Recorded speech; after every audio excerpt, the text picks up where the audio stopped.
Assalamualaikum warahmatullahi wabarakatuh. Perkenalkan, kami dari kelompok 1 ingin mempresentasikan hasil kerja dari kelompok kami, yaitu tentang penggunaan TI untuk keunggulan kompetitif perusahaan dengan anggota yaitu Almira dan Nafa dengan NIM 115, Arsadi Nurmalik dengan NIM 078, Kelvin Septia dengan NIM 102, Dimas Bayu dengan NIM 123, Dinda Amelia dengan NIM 054, Imam Muslim dengan NIM 037, Laidi Maulidina Putri dengan NIM 108, Nasohibul Ibad dengan NIM 087, Norma Laili dengan NIM 072, Nurul Hamisah dengan NIM 026, dan Tarisa Ardianti dengan NIM 117. Dengan data isi yang pertama perusahaan dan lingkungan, yang kedua keunggulan kompetitif, yang ketiga rantai nilai keunggulan kompetitif, dan yang keempat peran TI pada keunggulan perusahaan. Untuk selanjutnya akan dijelaskan oleh teman-teman saya. Perusahaan dan lingkungan. Jadi perusahaan merupakan suatu unit kegiatan yang melakukan aktivitas pengolahan faktor-faktor produksi untuk menyediakan barang dan jasa bagi masyarakat, mendistribusikannya, serta upaya lainnya untuk memperoleh keuntungan dalam memuaskan kebutuhan masyarakat. Selain itu, berbagai macam lingkungan perusahaan, yaitu lingkungan politik, hukum, sosial, perekonomian, kebudayaan, pendidikan, teknologi, dan juga demografi. Baik, yang selanjutnya itu ada elemen lingkungan. Elemen lingkungan terbagi menjadi 6. Yang pertama ada pemasok, yang kedua ada pelanggan, yang ketiga ada serikat pekerja, dan yang keempat ada pemegang saham, yang kelima ada masyarakat keuangan, dan yang terakhir yaitu pemerintah.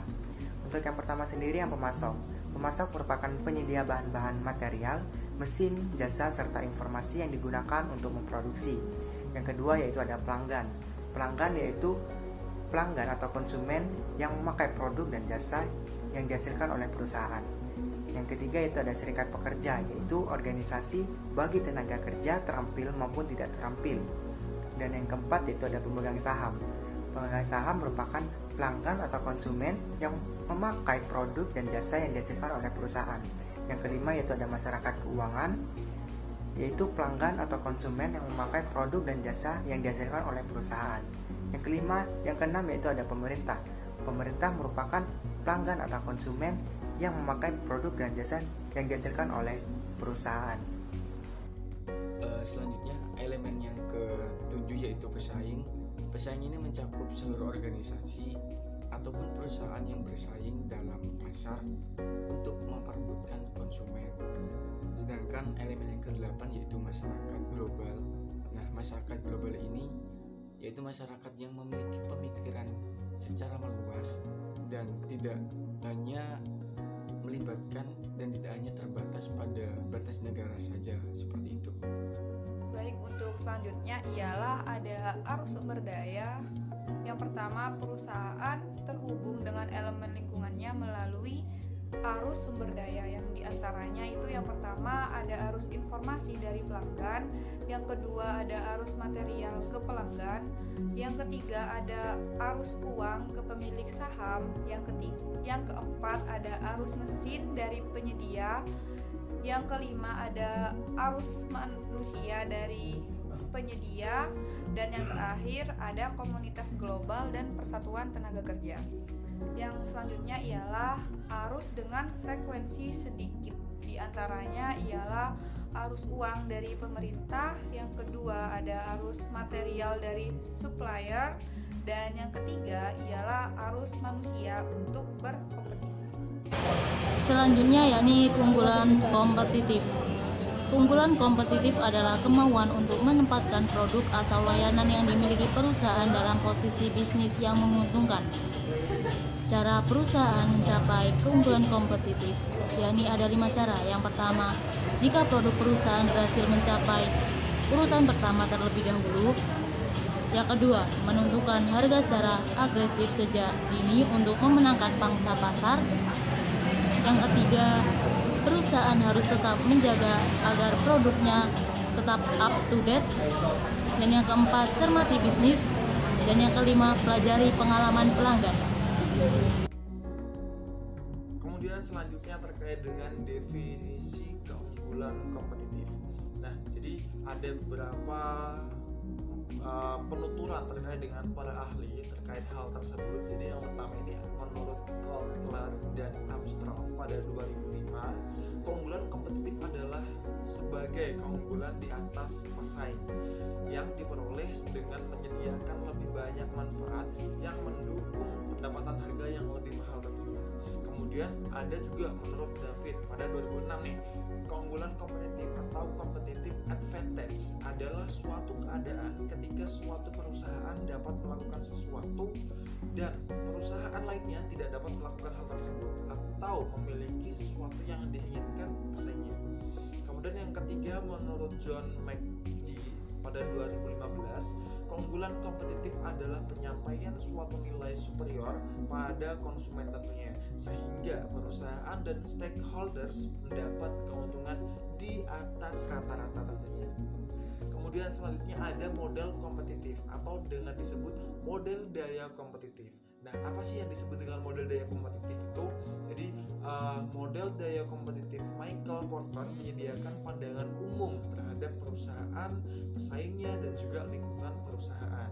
Kemudian pada model ini posisi strategis pasar ditentukan oleh 4 kekuatan dalam lingkungan. Yaitu yang pertama tuh ada pemasok atau supplier, kemudian ada juga produk pengganti atau substitution, kemudian juga ada pemain baru atau new entry, dan juga pelanggan atau buyer. Itu tadi terkait dengan keempat strategis atau posisi strategis yang telah diinginkan dari model daya kompetitif ini. Jadi seperti yang telah dijelaskan sebelumnya, ada 4 kekuatan dalam lingkungan yang akan memengaruhi posisi strategis perusahaan. Yang pertama ada supplier atau pemasok. Pemasok ini akan berdampak besar pada perusahaan, jadi semakin banyak pemasok yang dimiliki perusahaan, maka semakin besar pula kendali yang dimiliki perusahaan dalam harga, kualitas, dan jadwal pengiriman.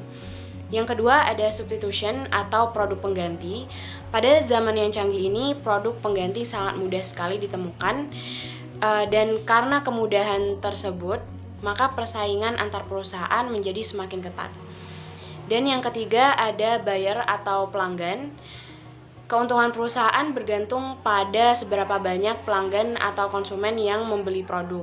Jadi semakin banyak konsumen yang membeli produk, maka keuntungan perusahaan semakin besar pula, dan hal tersebut akan meningkatkan posisi strategis perusahaan.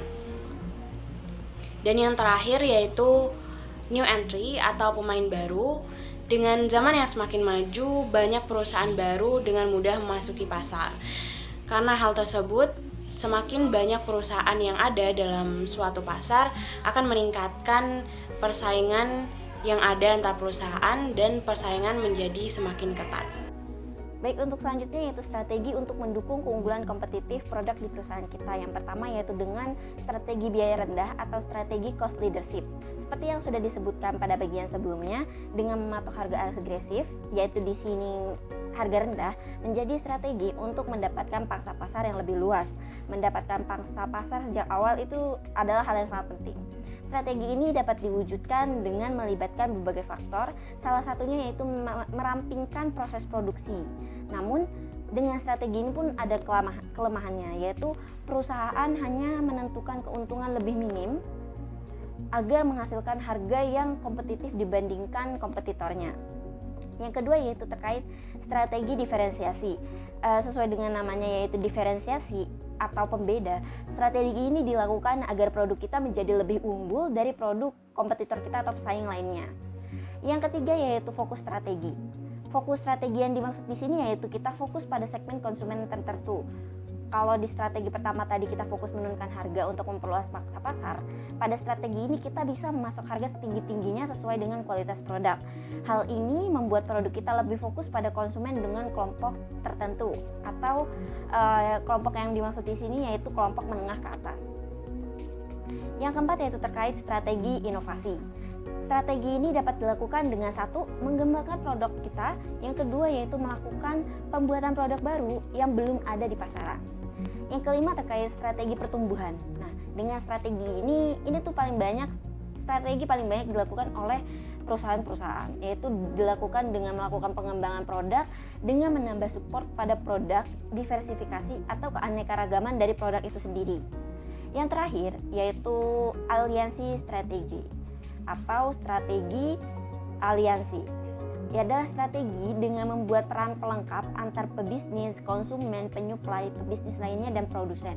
Jadi fokus pada pada strategi ini yaitu terkait produk kita dengan hubungan di luar perusahaan, seperti itu. Baik, untuk selanjutnya yang ketiga yaitu rantai nilai untuk keunggulan kompetitif. Yang pertama yaitu rantai nilai. Analisis rantai nilai atau value chain analysis adalah suatu kerangka kerja yang secara rasional dan sistematis dapat memberikan penjelasan dan penilaian terhadap peran dan hubungan antara orang-orang dengan organisasi. Analisis rantai nilai ini akan melibatkan aspek seperti yang pertama yaitu perihal budidaya organisasi, yang kedua perihal ekonomis, dan perihal personal dari setiap orang atau karyawan perusahaan. Analisis rantai nilai dapat membantu perusahaan untuk dapat melakukan kegiatan usahanya dengan lebih efektif dan efisien untuk meraih keunggulannya. Tahapan analisis rantai nilai. Yang pertama yaitu memetakan setiap proses dalam perusahaan menjadi bagian-bagian aktivitas yang lebih spesifik. Yang kedua yaitu menelaah lebih lanjut dari bagian-bagian aktivitas yang lebih spesifik tersebut yang berkaitan dengan biaya yang terjadi dalam bentuk waktu yang diperlukan maupun uang yang perlu dikeluarkan. Dan yang ketiga yaitu merubah biaya yang didapat pada tahap kedua tersebut di atas ke dalam informasi-informasi yang berkaitan dengan keunggulan maupun kelemahan kompetitif perusahaan. Yang keempat yakni peranan TI untuk keunggulan perusahaan. Peranan TI atau teknologi informasi pada perusahaan antara lain yang pertama, teknologi informasi membantu perusahaan membantu bisnis yang berfokus pada pelanggan. Yang kedua, teknologi informasi memungkinkan perusahaan melakukan perekayasaan ulang proses bisnis. Yang ketiga, teknologi informasi memungkinkan perusahaan menjadi perusahaan yang lebih lincah. Yang keempat, teknologi informasi membuat perusahaan virtual. Dan yang kelima atau yang terakhir yakni teknologi informasi atau TI sebagai sarana untuk membangun perusahaan yang dapat menghasilkan pengetahuan. Baik, mungkin itu saja yang bisa kami sampaikan. Kurang lebihnya kami mohon maaf. Wassalamualaikum warahmatullahi wabarakatuh.